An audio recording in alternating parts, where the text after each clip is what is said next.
Hi everyone. This is the second video in our series describing our cruise through Nova Scotia, Canada. We sailed from Shelter Cove to St Peters, which is the entrance to the beautiful Brador Lakes. We then spent several days exploring the lakes, going from south to north before exiting at the coal mining town of Sydney. Enjoy!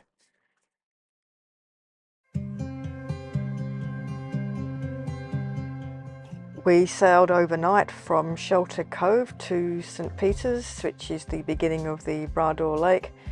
Passage was fairly wet and got wetter still as we arrived the following morning to enter the lock at St Peters. And by the time we reached the lock, it was pouring with rain.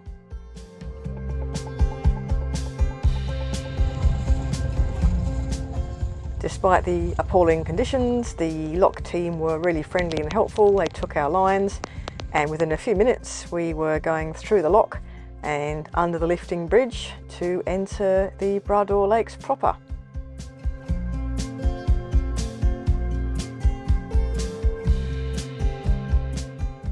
We spent a couple of nights at the wonderful Lions Club Marina doing a few boat jobs and laundry before the weather improved, and we headed off to Ross Pond at the western end of the Brador Lakes.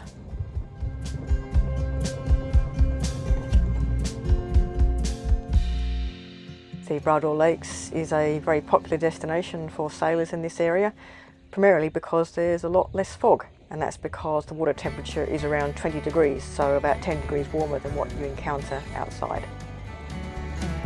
Brador! We are indeed. Because the water's so much warmer in the Brador, we were going around in shorts and t-shirts for the first time in a very long time.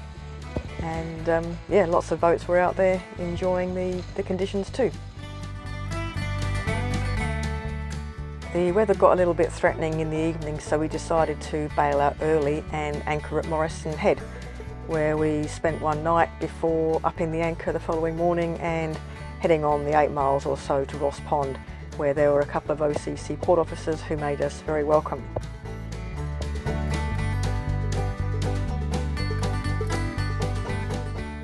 We stayed one night on a mooring provided by the port officers in Ross Pond, very secluded part of the Brador Lakes, lots of wildlife, eagles and mink and muskrats apparently. And then we had a very pleasant evening with Louise and Rob and had a fantastic homemade curry.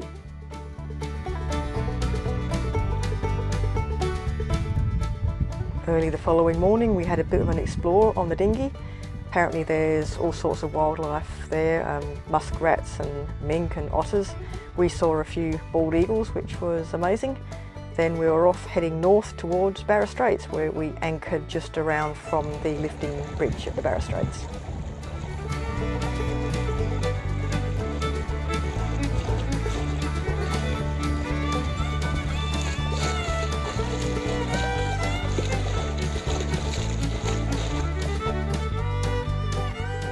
Not far from the anchorage was the amazing Highland Village Museum at Iona, which showcases Scottish colonisation of this area from the 18th all the way up to the early 20th century. Really amazing place and some really interesting displays.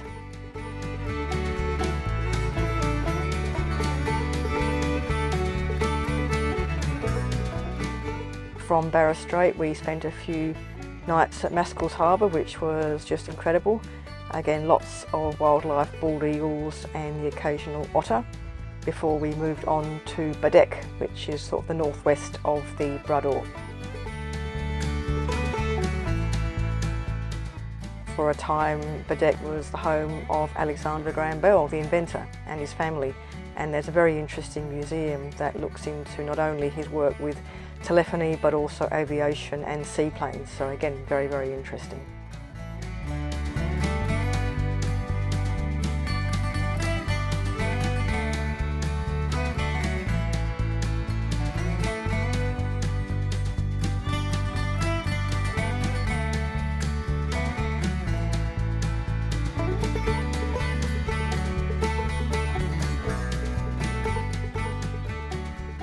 Our final destination in the Brador was the beautiful Otter Island, and we spent a few days there. Beautiful wildlife. We even got to see a few bald eagles, and we managed to snap one that was hunting. We were visited by a few OCC friends, and we went ashore and discovered the spring. Somebody puts the flower pot there, that's pretty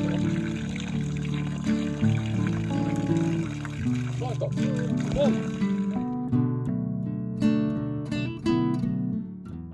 We'd had such a great time in the Brador Lakes, and we were actually very sad to be leaving it, but unfortunately we had to move on, and so we headed out of the lakes under the bridge there towards Cape Breton and the main town of Sydney.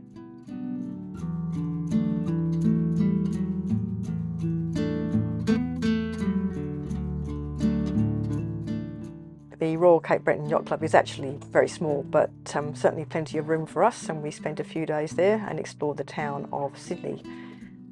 Cape Breton was mostly involved with coal mining in years gone by. Nowadays it's got a great live music scene, so we took the opportunity to take that in where we could.